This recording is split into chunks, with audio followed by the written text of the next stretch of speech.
appreciate the importance of following these rules, and in accord with your oath and promise, I know you will do so. We will now turn to the opening statements. The court will recognize for the prosecution, Mr. Fitzpatrick. Thank you very much, Judge Ballard. Good morning, ladies and gentlemen, and thank you for your kind attention during jury selection.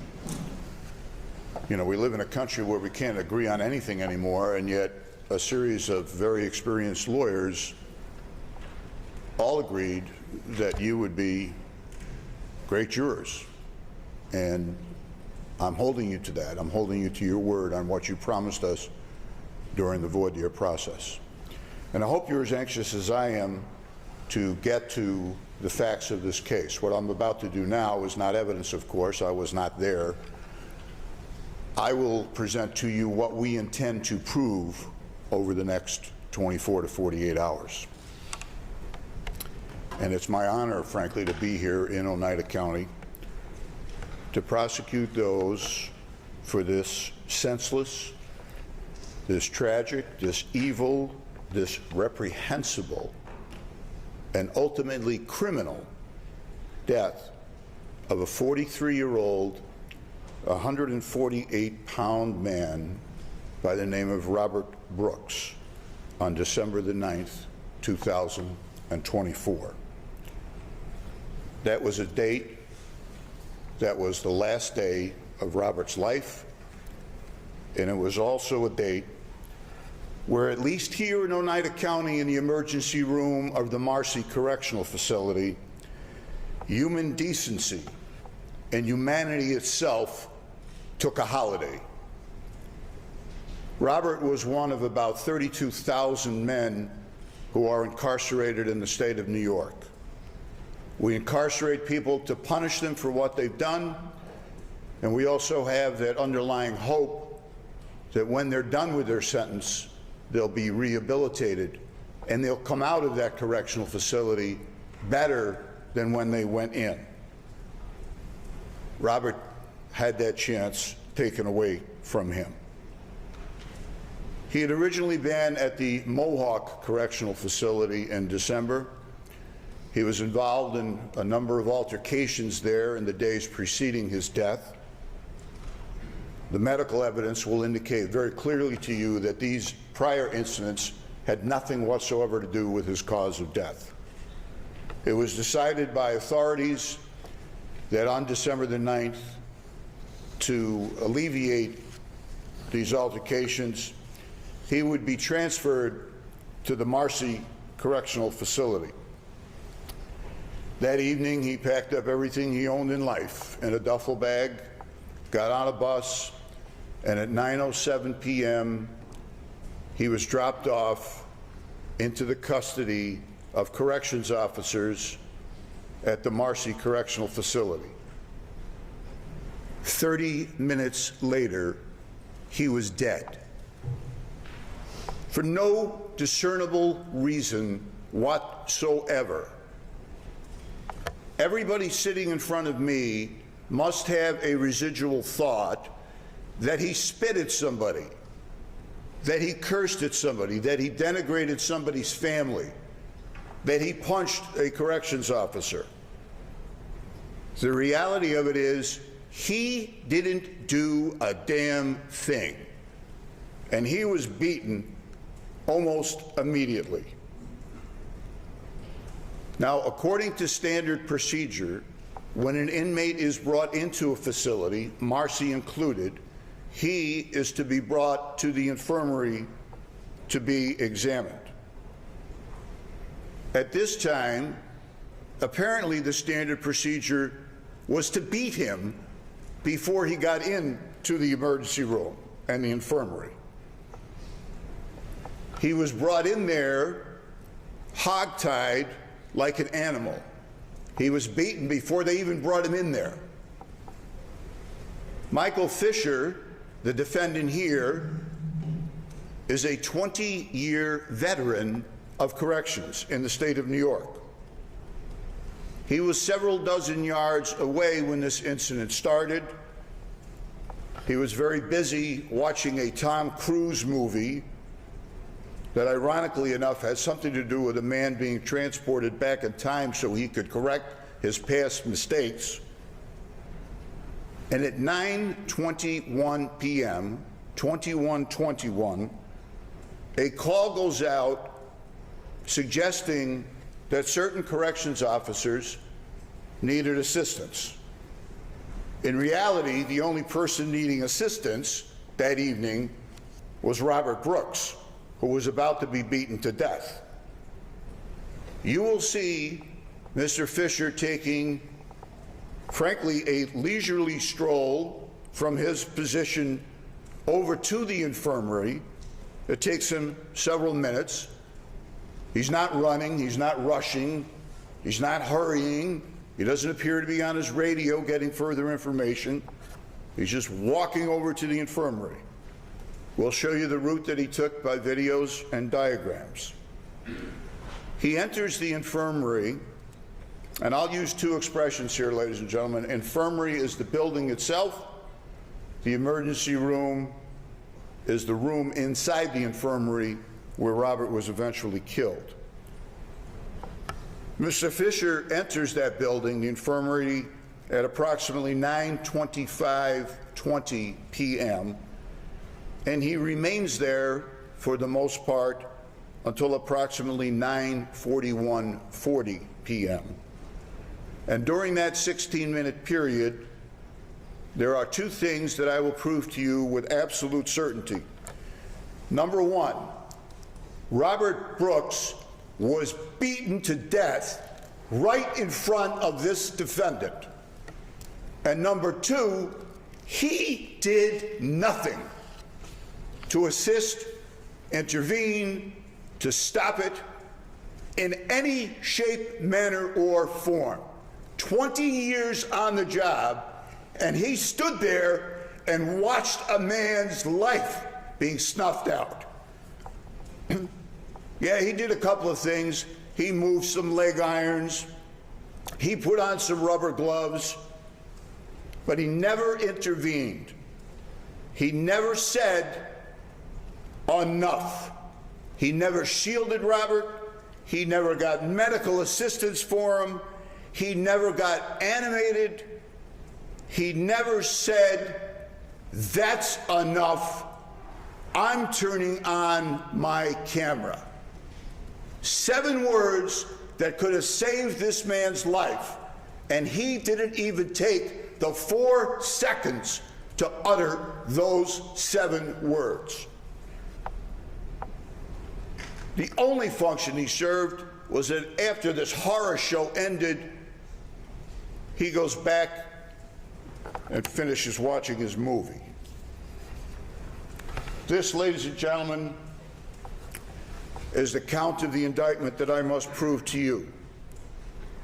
Manslaughter in the 2nd degree, with the addition of criminal liability for the conduct of another in violation of sections of the penal law of the state of New York that on or about the 9th day of December in the town of Marcy in this county, the defendant recklessly caused the death of Robert Brooks, to wit: defendant was present in the infirmary emergency room and the emergency doorway during significant periods of time during the beating of Robert Brooks, and defendant had a clear line of sight to see and hear the beating, being aware of the risk that the beating by other corrections officers could result in the death of Robert Brooks, and having a duty to intervene, defendant did not in any way attempt to stop the beating and did not in any way attempt to shield Robert Brooks from the onslaught. I will prove those facts to you not only beyond a reasonable doubt, I will prove them to you beyond any doubt. Now, as critical thinkers that I anticipate you are, I suspect that you are saying, Mr. Fitzpatrick, how do we know? How are you going to prove to us what Mr. Fiser saw? Well, what these geniuses didn't know was that even though they were violating multiple rules, There's an objection. Objection to characterization. Sustained as the characterization. I apologize for calling them geniuses. I didn't want to call them corrections officers because they stopped being corrections officers at 9:07. There's an objection. Yes, Mr. President. Mr. Fitzpatrick is being, can we approach our? Judge, I would like to conclude my statement in an orderly fashion with the jury. The last objection is sustained. Jury will disregard. What they didn't know, despite the myriad rules that they were violating, that their cameras were recording. You will see the passive recording of 30 minutes of 2 and possibly 4 corrections officers, one of them being this defendant. Michael Fisher, his own view of what he saw. And keep in mind that the body-worn camera is at chest level. It's several inches below his eyesight. So you will see an approximation of what he saw, but it'll be very clear what in fact he saw. So how is it that someone who demonstrably never touched Robert Brooks can be responsible for his death, criminally responsible? There's an old cliche, I'm glad this came up during voir dire, there's an old cliche about morality. People say, pontificate on talk shows, and they say, well, you know, you can't legislate morality. And some professor will nod his head as if he said something profound. Well, that's false. That's exactly what we do as a society. Objection. Yes. The jury is not making a moral judgment. Judge, I will cover that in my opening statement. I Should not be making that type of opening statement. That is Counsel, moral. Counsel.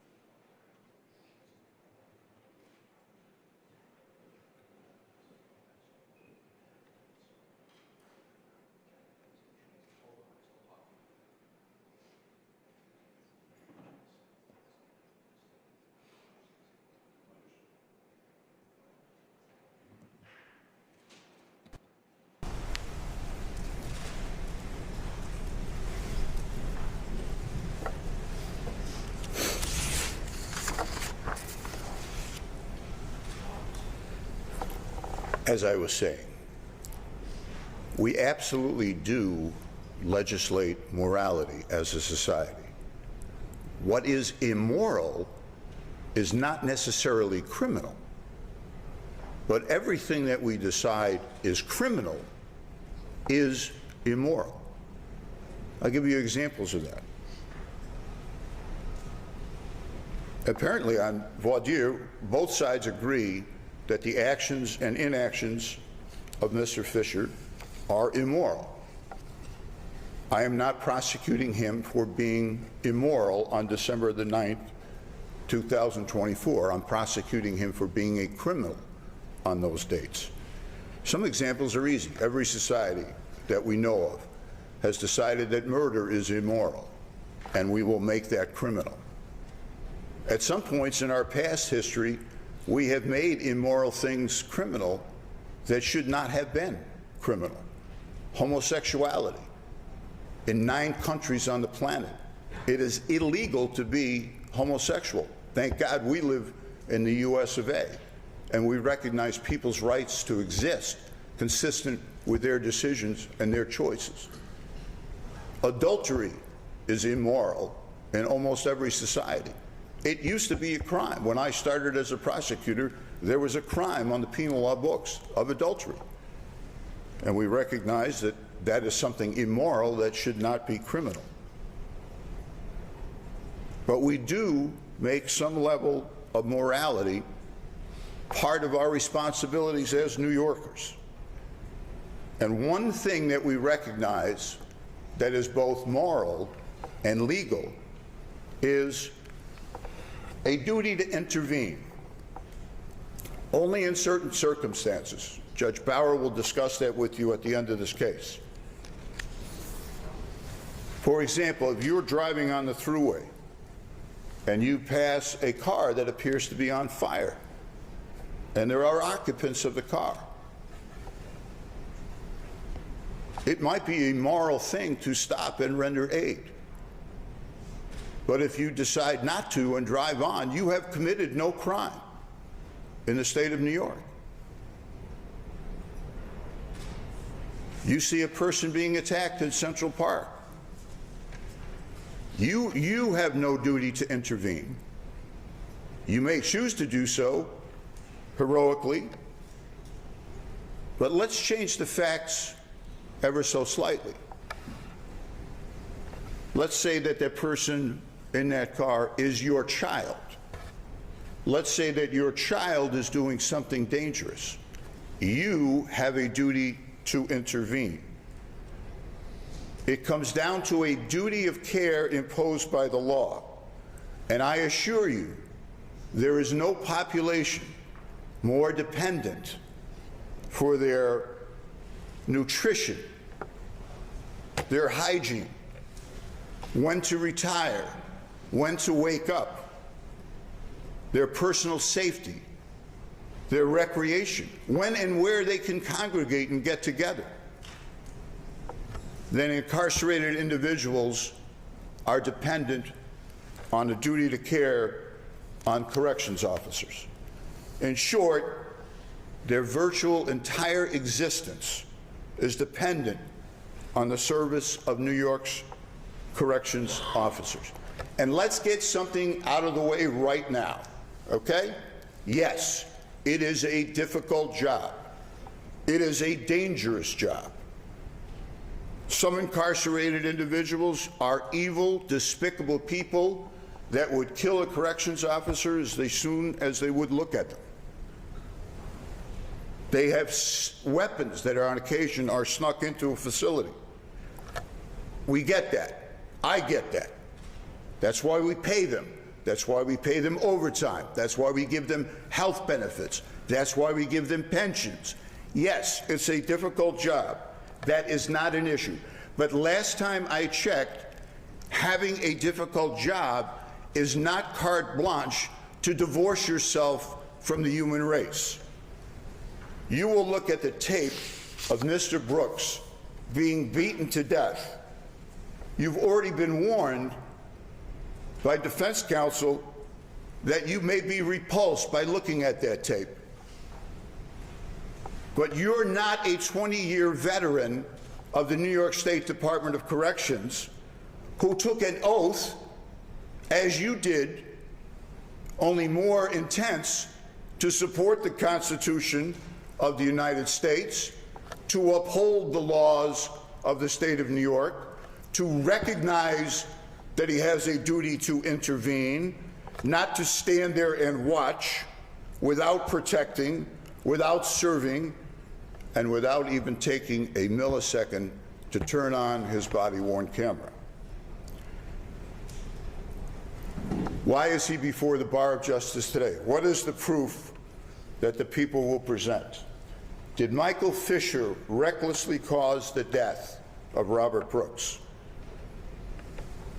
You will be a changed person by seeing the tape of what he saw and what he didn't do. He enters, Mr. Fiser, enters the infirmary at 9:25:20 p.m. Mr. Brooks is already bleeding profusely from his face. He is on a bed or gurney with his legs dangling from the end of that. He sat up. He's got cuffs on. He's surrounded by corrections officers. Mr. Fiser has a clear view of everything I'm about to describe to you.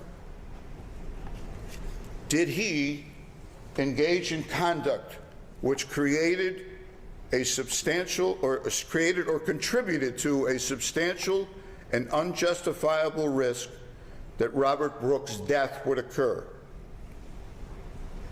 In clear view, Mr. Fisher watches the following occurred. He is struck multiple times about the head, the torso, the body, his neck. You will see a corrections officer, while Mr. Fisher is standing 5 to 6 feet away, extend his left leg up onto the gurney and forcibly jam the testicles of Mr. Brooks to the point where they're damaged and causing unbelievable pain to that man.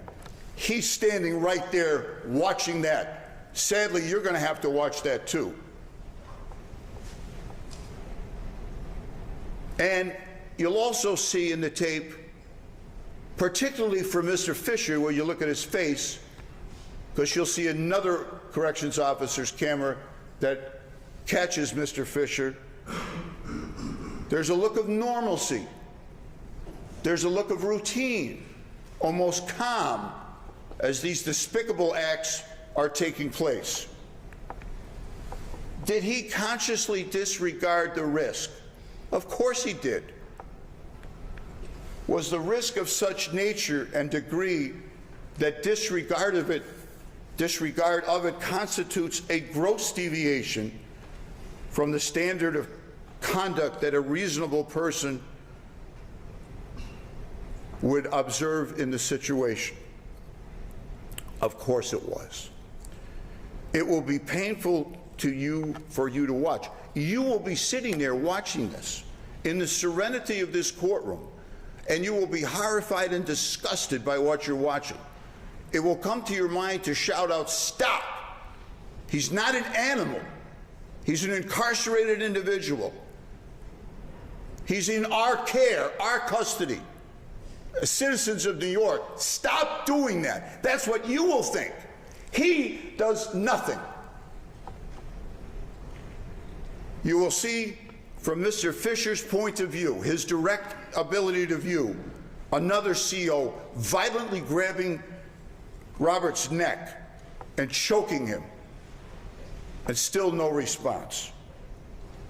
You'll see him walk into the hallway, casually conversing with other spectators. I won't call them corrections officers. They'll have badges on. They'll have American flags on their sleeves, and they will dishonor both. At 9:28:40 of his tape, you will see Mr. Fisher putting on blue surgical gloves, getting ready to join in. And you will see, as he saw, Mr. Brooks dragged off that gurney by his neck and taken into a corner of the emergency room so he can be further assaulted and killed. Did Mr. Fisher cause the death of Robert Brooks? Of course he did.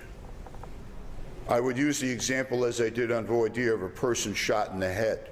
Obviously, that person who pulled the trigger has caused the death. But under the law, so does the person who hands him the gun. So does the person who has a duty to intervene and does nothing. The parent that lets a child enter a dangerous situation, knowing that danger lurks, and the parent does nothing. That parent is just as guilty as Mr. Fisher. If you saw this happening to a neighbor's dog, what I'm about to show you. Objection,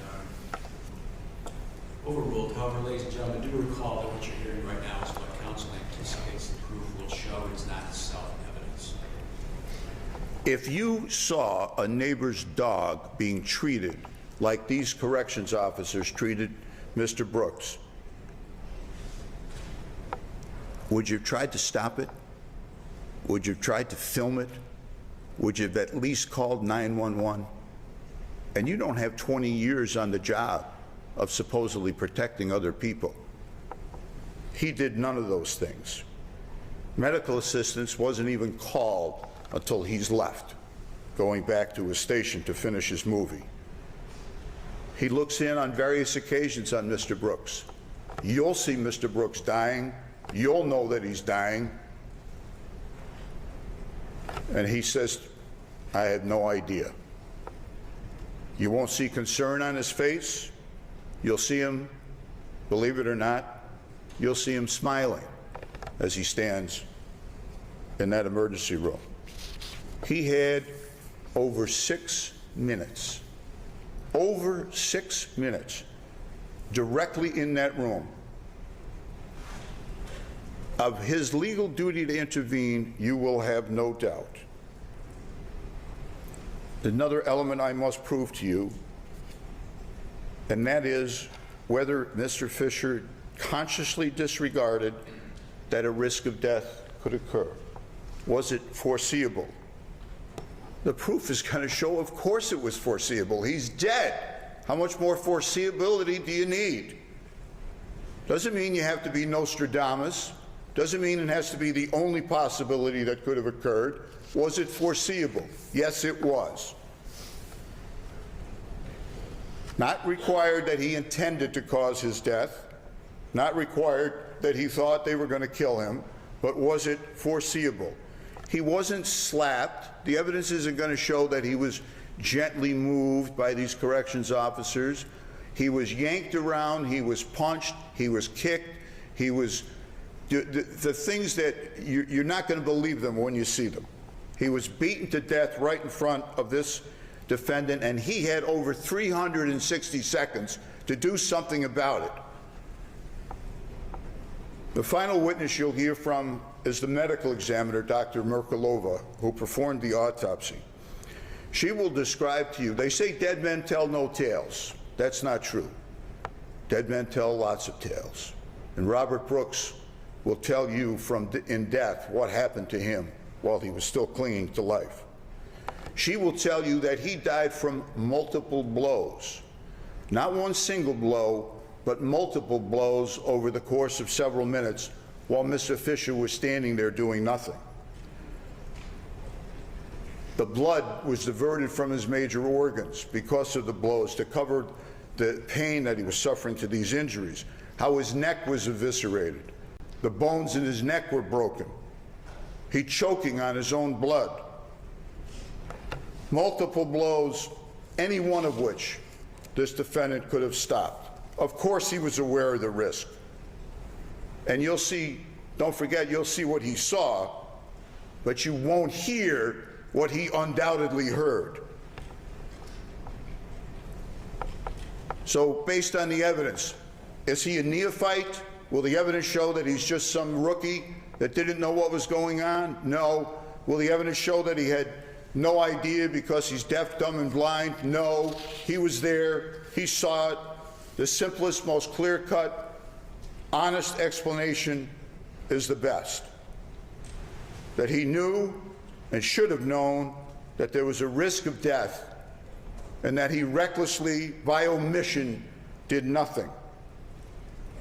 He made a clear decision to abandon his oath on December the 9th, 2024. And I remind you, you are not to consider what happened to the others. You are not to consider punishment. That is in the province of Judge Bauer.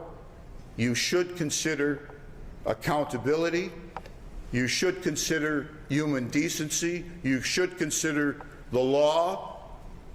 And you should consider justice. Justice for Robert Brooks and justice for the people of the state of New York.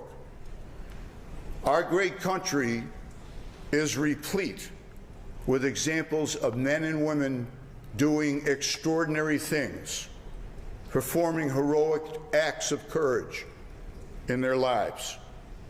I don't care if it was a bunch of farmers in 1776 that beat the greatest military on the planet Earth at the time, or whether it was a bunch of soldiers at Gettysburg that turned the tide of the Civil War, or whether it was a bunch of kids from Nebraska and Kansas and New York that climbed the cliffs at Normandy when German machine gun was raining down upon them.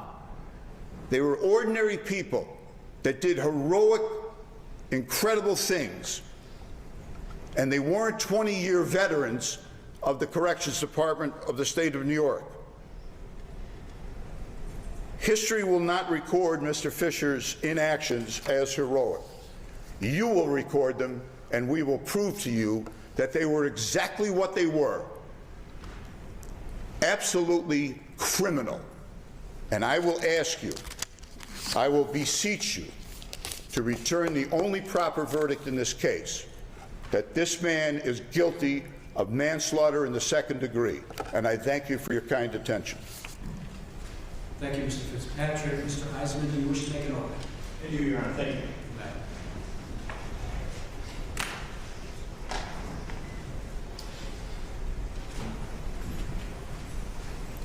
All right, good morning, everyone.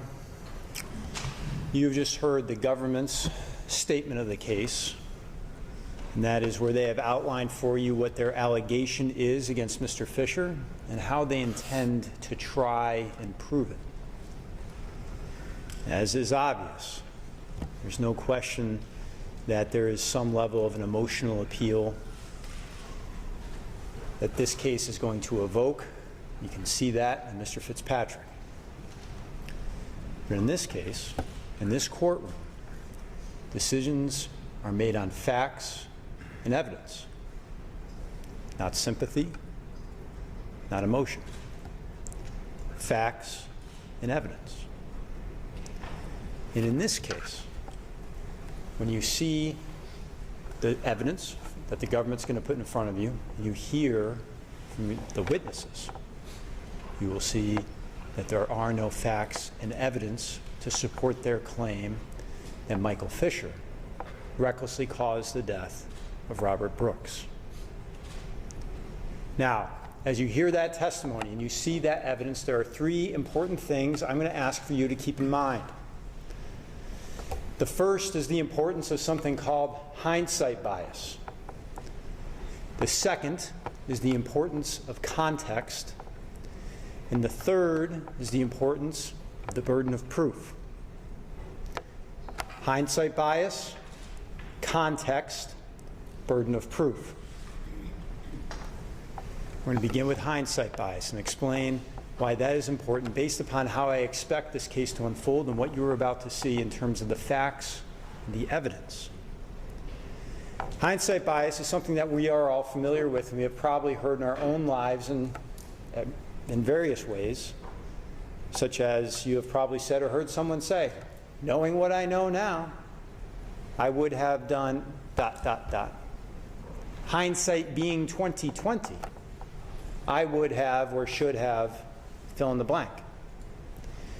And hindsight bias is a recognition that with additional information that was not available to the decision maker at the time, that we have to be careful about how we judge the decision maker and actors who did not have that additional information. It can lead to a flawed assessment and judgment of that decision maker or actor at the time because we have additional information. Maybe we know what the end result was. Information that was not available to that person at the time. There were just some important football games over the weekend. There's no end to the Monday morning quarterbacks out there. And being a Monday morning quarterback is fun, and it is easy.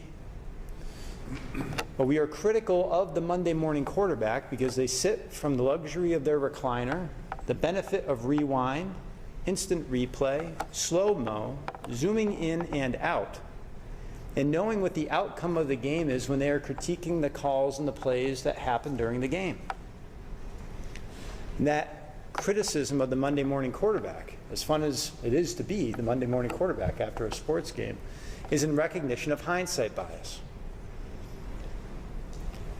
They know more information than the decision maker had at the time, and they're not properly accounting for the fact that they know more than the players or coaches did on the field. So as the information is coming into you during this trial, keep in mind the importance of hindsight bias. Because during this trial, you are going to learn much, much, much more about what happened to Robert Brooks on December 9th than Michael Fisher ever did. Much more. And yet, you are going to be tasked by Judge Bauer when he reads you the law that you have to consider Michael Fisher's actions based upon what he knew at the time, what he was presented with, what was the information that was available to him in the circumstance as it appeared to him or a reasonable officer in his shoes at the moment, without the benefit of hindsight. And that's a challenge, because you're going to be exposed to all of this additional information about what occurred, and at the same time only be asked to judge Michael Fisher based upon what he knew at a very specific point in time, and you will see that there are worlds of difference between everything that happened to Robert Brooks and then what Michael Fisher knew. And that gets us to the second important point: context. Context is a very simple concept. We know that things don't happen in a vacuum. We know that it is the entire environment in which things happen that help us understand why and how things occurred. And in this case, the defense is going to be working very hard to build out context at two different levels. What was it that Mr. Fisher knew, and what did he not know? What is the overarching facts that are occurring that was available based upon everything that we know? And what did Mr. Fisher know within that circumstance, and what was the environment in which he came into in that context? And what you're going to find is this: Mr. Fitzpatrick didn't mention any of these things, but pay attention to it as you watch the body-worn camera footage, because it paints a very different picture, and this is why we have a defense. What you will learn on December 9th is that Mr. Fisher, as Mr. Fitzpatrick said, shows up in the infirmary room at Marcy Correctional Facility, where he is guarding incarcerated individuals who are serving all felony sentences. That's his job. He shows up at the infirmary because there was something called a response call put out. A response call, you will learn, is an emergency situation where a corrections officer calls for help. And it's used in circumstances where corrections officers are usually in a use of force with an incarcerated individual. There's the response call, and then soon after that call goes out, it's called off by Sergeant Trombley, someone that you may hear him testify, and you'll certainly hear and see a lot about him during this trial. Nonetheless, you're going to learn that Mr. Fisher was obligated to respond to that call because he's one of the response officers, and it's an emergency situation. The call is called off, meaning that things are under control. You'll learn about normal process and procedure. Normal process and procedure is, during these circumstances, is that incarcerated individuals are brought to the medical facility. This occurs in the medical facility, so that if they had any injuries, they can be treated, and they can also be documented with photographs. And medical care can be rendered if necessary at that point in time. Mr. Fisher responds to the infirmary because one of the other things you will learn is after a use of force, the corrections officers who are involved in that initial use of force are supposed to be removed from the situation. That's part of a de-escalation policy to make sure that they don't re-engage with the incarcerated individual. And so it's helpful to have responding officers there on scene to provide an extra set of hands if necessary to assist with the incarcerated individual and just processing things after a use of force event. Mr. Fisher arrives at the infirmary. Now you're going to see from his body-worn camera footage what he sees. Keep in mind, you're going to be tasked with judging it from his perspective in his shoes that night. When he shows up at the emergency room, he has been called to respond by another CO on a call for response. And what he sees when he walks into that emergency room is a wall of corrections officers in front of him, bookended by two supervisors. Sergeant Mashaw is on his right, Mr. Fisher's right, and Sergeant Trombley is on Mr. Fisher's left. And you will learn that those two individuals had control of that room. They issued commands and they were followed. They issued orders and they were followed. What Mr. Fisher sees when he first comes in there is a wall of corrections officers with two supervisors present and overseeing everything that's happening. And he stays in the doorway. One of the other first things that you will learn that Mr. Fisher sees is that an officer named Officer Farina disengages from Robert Brooks and is shaking his hand in pain and looks at his finger. And you will learn at the time that it was understood in the room that Mr. Farina's finger was bitten by Robert Brooks. At least that was what the understanding was at the time. It's one of the first things that Mr. Fisher sees. He's called to help another CO, shows up, there's multiple supervisors in the room, and a highly trained and experienced corrections officer has just been bitten by an incarcerated individual. Now the next thing that he sees is Officer Farina and others re-engage with Mr. Brooks and try and get control of his legs.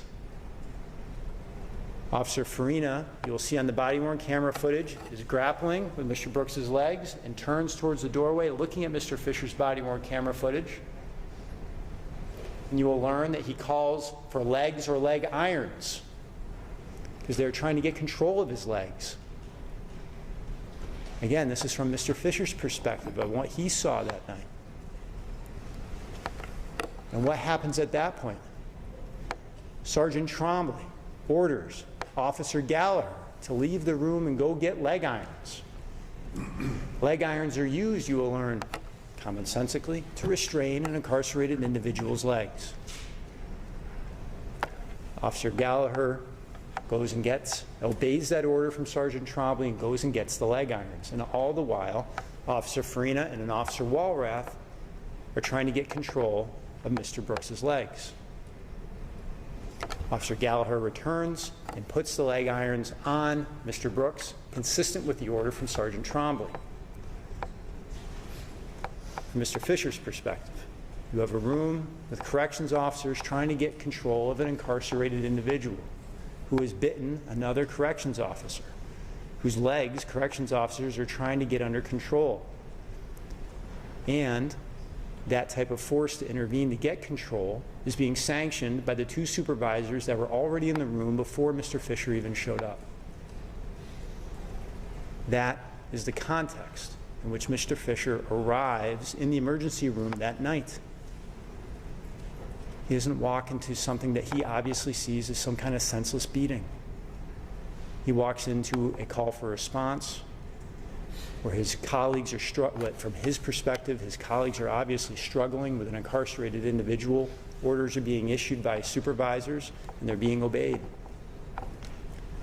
Now let's back out. Let's zoom out a little bit to the larger picture that you're going to keep in mind. We have to keep these things separate. What Mr. Fisher knew and what he didn't know, and what you will learn. What you will learn is that Robert Brooks, before Mr. Fisher even was called to respond, that he was assaulted by 4 different corrections officers upon entering Marcy Correctional Facility. Mr. Fisher had no knowledge of this. Didn't even know that it occurred. It happened before the call for response even went out.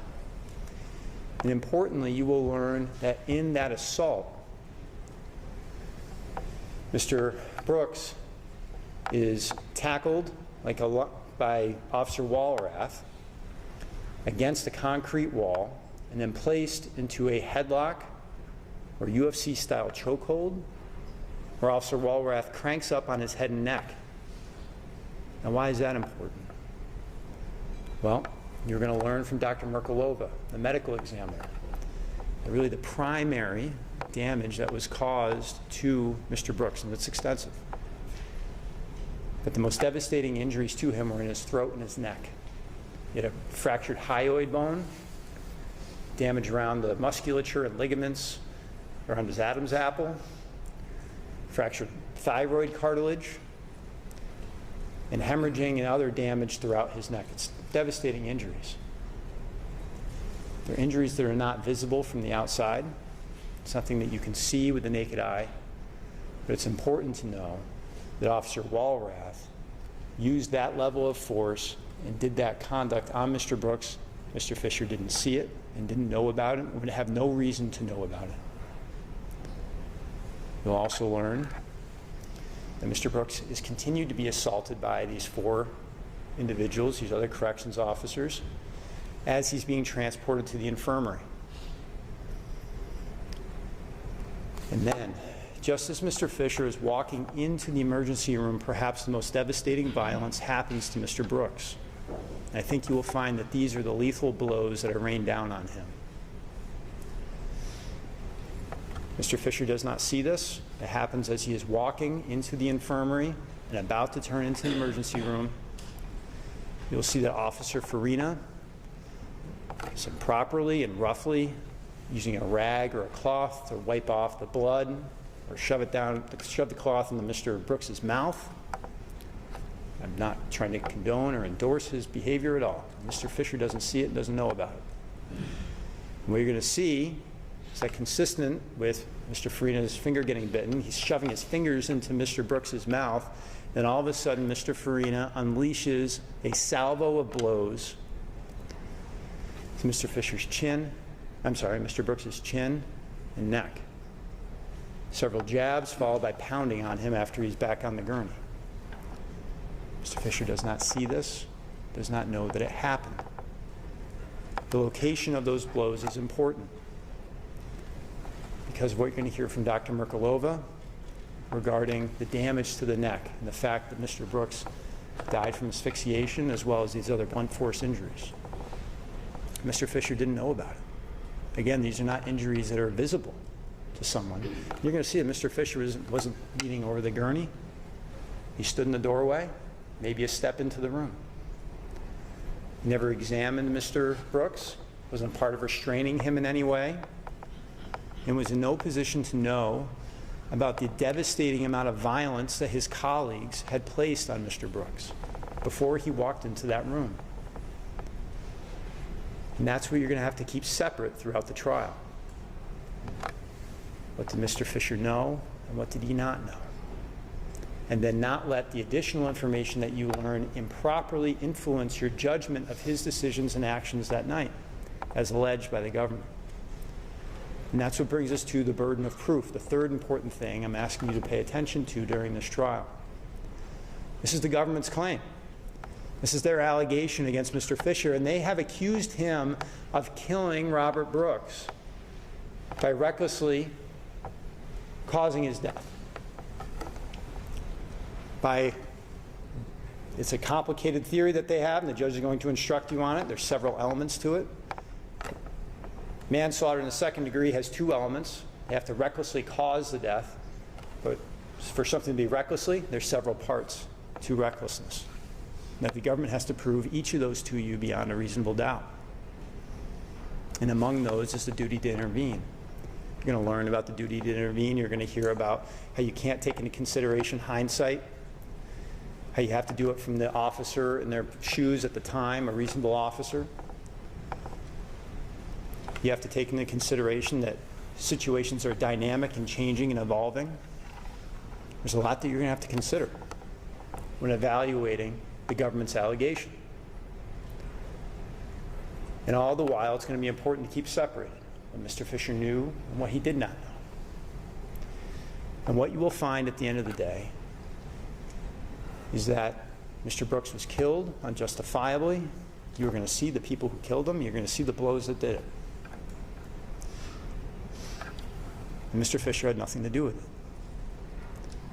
And you're going to see that the government does not have the facts and the evidence, no matter how sad and frustrating and angering it is to know how Mr. Brooks died, and the amount of sympathy that he and his family deserve for that reprehensible conduct. You're going to see that the facts and evidence as it relates to Mr. Fisher demonstrate that he did not recklessly cause the death of Robert Brooks. As a result, the only verdict that the facts and evidence we're going to allow at the end of this trial is that Mr. Fisher is not guilty. Thank you all for your service. Thank you for your attention. And thank you for serving on this jury. Thank you, everyone. Thank you, Mr. Exman. All right, ladies and gentlemen, you've been sitting patiently for quite some time. We'll take a short break and then we'll begin with the presentation of proof. I'll let you return to the jury room and facilities. We'll start out in about 5 minutes.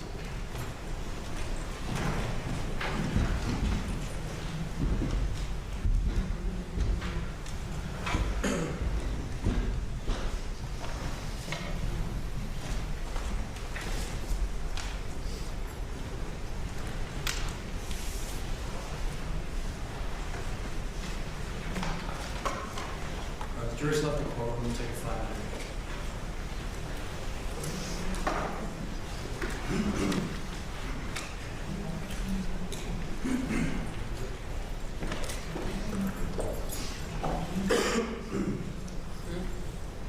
I don't know where they're gonna be. They're gonna be here. Yeah, I'll be up there. You want this mic? Sure. Oh, let's see if I can break it. You can just pull it out.